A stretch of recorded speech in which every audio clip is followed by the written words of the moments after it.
Good afternoon. Hello from sunny Tallahassee, Florida. Oh my gosh, I cannot believe that just at the beginning of the week, it was highs of like 59 degrees. We were wearing coats and sweaters, and then now today, Saturday, it's 80 degrees and sweating. We're gonna have to turn on the air conditioner because it is hot. It is hot here already. But anyway, that's what happens when spring comes around here in Florida. We'll yo-yo for a little while longer, but that's okay. So as you guys are coming in or popping on with me, I would love to know where you are, where you're tuning in from. What's the weather like there where you are? Are you in nice warm weather like me, or are you somewhere a little cooler? Drop it in the comments. I'd love to know where you are tuning in from. So I think I'm gonna have to ditch this pillow because it is getting in my way. It's getting on my nerves. We'll just put that on the floor. So today I am going to be talking to you about to do or not to do. That is the question. A lot of us, we are so busy. We have super full, hey, Dr. Fleming. We are so busy. We have really full schedules and crazy long to-do lists, or multiple to-do lists if you are a big to-do list person. And unfortunately, all tasks are not created equal. And so I want to talk to you today about how do you make decisions about what it is to do. What are those things on your to-do list? What are those things that you really do need to work on or focus on? And what are the things that you maybe need to pass on? Either give them to someone else or just ignore altogether. And so that's what we're going to be talking about today. I do have, I think, about 5 tips that I'm going to be sharing with you so that you know what to do and what not to do that's on your to-do list. And for those of you who may be new to me, I know recently I've had a bunch of new likes on my page. And so if you are new to me, my name is Trasetta Alexander, and I am a faith-based business coach. And what I do is I help primarily women of faith really tap into and clarify their purpose and then monetize it so that they can have the abundant life that God is calling them to. And so again, today we're going to be talking about to do or not to do. That is the question. And I'm going to get a little water because I've already told you that here in Tallahassee, it's 80 degrees today. And we went from 59 a high of 59 to a high of 80 in a matter of a couple days. So I need some water. All right. So again, all tasks are not created equal. And so if you have an overflowing to-do list, I want to share with you some tips for identifying what on your list you actually should be focusing on, because again, all tasks are not created equal. And we are a very busy society. We have so many roles. We have, if you have kids, you might have Little League, you might have different events and activities that you have to take them to, PTA meetings. We work, active in our churches, volunteering. You want to spend time with some friends, with your spouse, and yourself, of course. You want to spend some time with yourself alone as well. And so, but being busy doesn't necessarily translate into productivity. And so the difference is, like, being busy, that means that you're doing tasks, you're doing things, but it doesn't necessarily mean that you are doing the right things, the things that are going to move you forward in your purpose and in life. And so I want to share with you a few tips. And the very first tip that I have for you today is number 1, multitasking. There's no such thing as multitasking. That's a lie for another day, Dr. Fleming. Multitasking is actually just task switching, moving from one task to another. So you're not really multitasking, and it actually can take you double the time to get stuff done than if you were to focus on a single thing. But like I said, that's a live for a whole nother day. I'll do one on that. I'll add that to my list of lives to do. But rather than most people, when they have a lot of stuff to do, the very first thing that they do is sit down and make a to-do list, right? So if you're a to-do list person, hit me up in the comments. Do a wave or a thumbs up, hands up, something in the comments. Let me know if you are a to-do list person. I am the queen of to-do lists. I'm gonna be honest. I got to the point I had to-do lists for everything. And it got to the point where I couldn't even keep up with them. So I started using an app to keep up with all my various to-do lists. But that's not necessarily the best approach for you to take when you have a lot of things that you need to do. Because what you're going to put on the to-do list doesn't necessarily equate to being productive. So what I would recommend, the first step that you do is to think about, what is my priority? Notice I didn't say what are my priorities, because there really is only one priority. You can only have one priority. We say priority number one. That's because there is only one priority. Okay? We have plural. I don't know when it first started, but we have pluralized priority, and there really is no such thing. You have one priority. But I know what you mean, because what happens is that single priority might have multiple focus areas. So for example, let's say, so last year I had some health issues going on, and it caused me to have to focus on my health. So I put a lot of stuff on hold so that I could take care of me, because my number one priority was my health. But I had several focus areas when it came to taking care of my health. So I had to, there was dietary focus areas that I was focusing on, it was dietary things. There was also exercise. There was also supplements, doctor's appointments. So there was multiple focus areas, all related to that single priority. So when we say priorities, really and truly, we're talking about focus areas. And those focus areas typically tie into a single ultimate goal. So that's really where I would recommend you begin when you have a lot of things that you want to get done or need to get done, is start by thinking about, what is my priority? And then identify the focus areas that go along with that priority, and the items on your task list, or the things that you need to get done that are directly tied to whatever that priority is. And then everything else is secondary. So you want to first focus on the things that are going to be tied to your priority, and then move on to the other tasks. The second tip that I have for you, and when you're evaluating the things,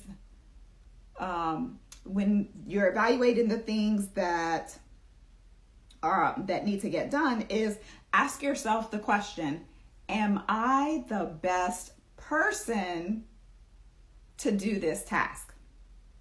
Right? So just because something needs to get done, it doesn't necessarily mean that it, number one, has to be done by you, and number two, that you're necessarily the best person to do that. What do I mean by that? Here's a really good example.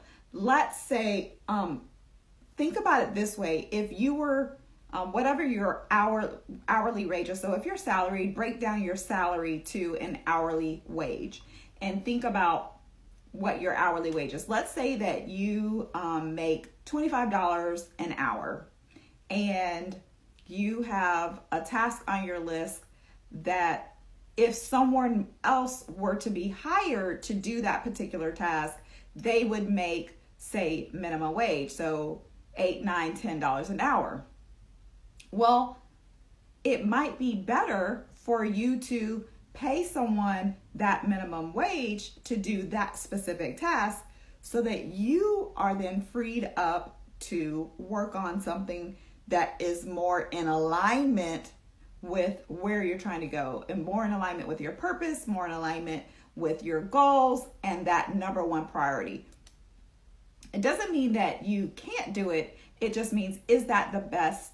You just want to look at, is that the best use of my time? Okay. So evaluate your hourly wage versus the wage benefit. So yes, we can all wash dishes. And I use that example because I'm not the biggest fan of washing dishes. I'll do it, but I don't really care for it. I would happily pay someone to wash dishes, to come in and clean and wash dishes so I can focus on something else. I'm not in a space where I could do that right now, but as soon as I am, that's the first thing that I'm doing, hiring someone to come and clean for me. Okay, so just take a look at your hourly wage versus the benefit that you're going to receive from doing that task and evaluate whether or not that is something that you actually should be doing or if you should be delegating that out. It doesn't necessarily mean that's something that you have to hire out. Maybe you have somebody else in your family or on your job or on your team that you can delegate that task out to. The third tip that I have for you is to set some boundaries. Say no to some tasks so that you can say yes to things that you really want to do. Because whenever you say yes to something, you're automatically saying no to something else. And you want to make sure that whatever you're saying yes to, that it is in alignment with whatever that priority is first. So by learning how to tell other people no unapologetically is going to be a really good boundary for you to have. And we as women, we have a tendency to want to justify or clarify our reason or explain our reason for saying no when no is a complete sentence. You do not owe anyone an explanation. You do not have to justify or clarify or explain why you are saying no. Just simply say no and zip your mouth. Close your mouth and don't say any more. Now, you don't have to say it rudely or be mean when you say it. You can just simply say no. One of the things that I often recommend you say in the event that someone is asking you to do something or to attend an event or something like that, and you really don't want to go, but you have a hard time saying no, one of the things that I encourage you to say is, I'm sorry, I'm not available. It's the same thing. I'm not available for that. It's the same as saying no, but it's maybe a little bit easier for you to express it that way rather than just simply saying no. So tip number 3 is to set some boundaries so that you can learn to say no to things so that you can say yes to the things that you really want to do. Tip number 4, I think I'm on 4. Tip number 4 is to use the 2-minute rule. I personally love this, especially when I'm going through emails. So I try to do the inbox zero thing. I'll do a live on that later as well. But one of the things that I do when I check my email in the morning, especially when I get into the office, is I'll go through whatever my new emails are. And if it's something that I can do in 2 minutes or less, I go ahead and do it right away. I do it immediately. That way it's done, off my plate. I don't have to think about it anymore. And I close that mental loop that email started. So using the 2-minute rule is a really great way to get things done quickly and off of your plate so that you don't have to worry about it anymore. And if it's something that's going to take you longer than 2 minutes to get it done, then write it down or schedule a time for you to accomplish it. This is, of course, after you've already gone through the decision-making process of identifying whether or not it's something that, 1, is attached to your priority, and 2, is something that you really should be doing yourself. And then the last tip that I have for you today is to reduce the number of tasks that you have on your task list by utilizing automations. And a lot of times we think about technology when you say something like automations, but it doesn't necessarily have to be something that is technology based for it to be automated. And what do I mean by that? Of course, you can use automated systems. Like one of the things that you can do to automate is like your bills. You can pay your bills automatically. You can set them to auto pay through whatever company, whether it's a mortgage, a car note, a credit card bill, loans, any of that. You can set up auto pay so that you don't have to think about it anymore. And it just automatic. You don't have to worry about late fees. You don't have to worry about forgetting. It just automatically comes out. And that's one less thing that you have to do, one less thing that you have to worry about. You can also do things like set up templates.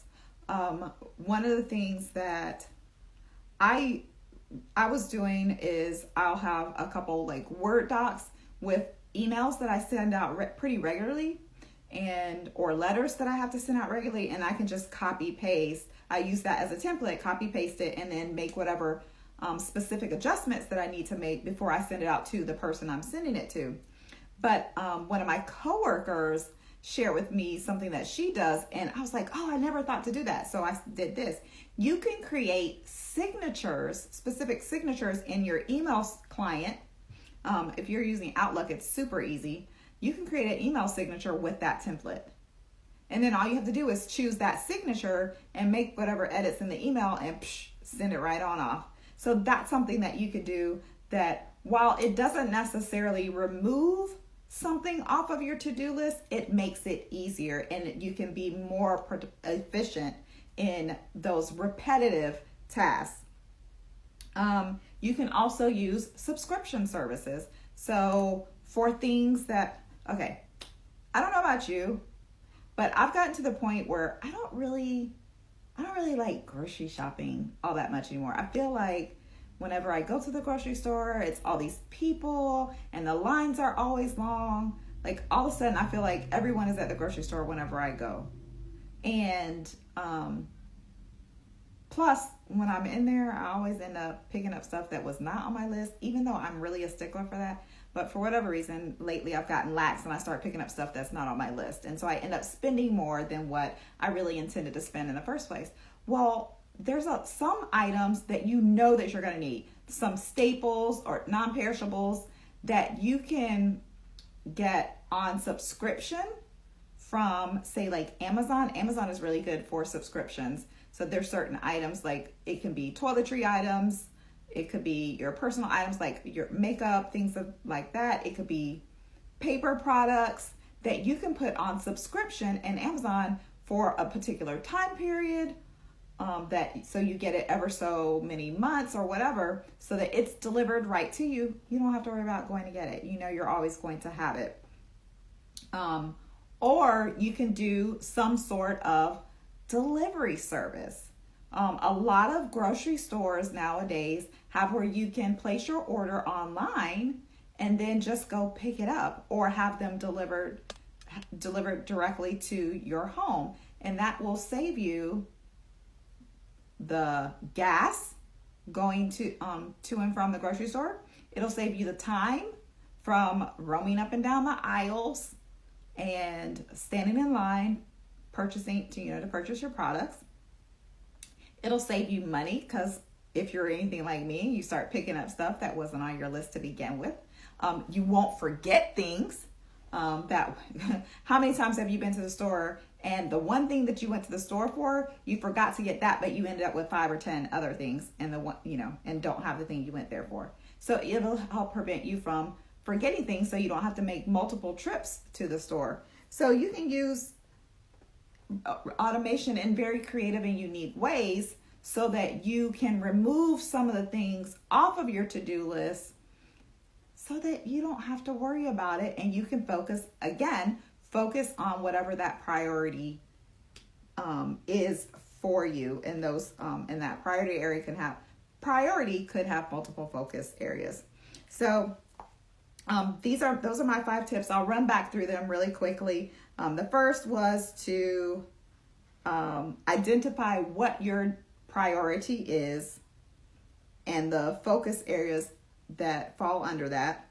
Tip number 2 is to evaluate whether you are, and ask yourself the question, am I the best person for this particular task?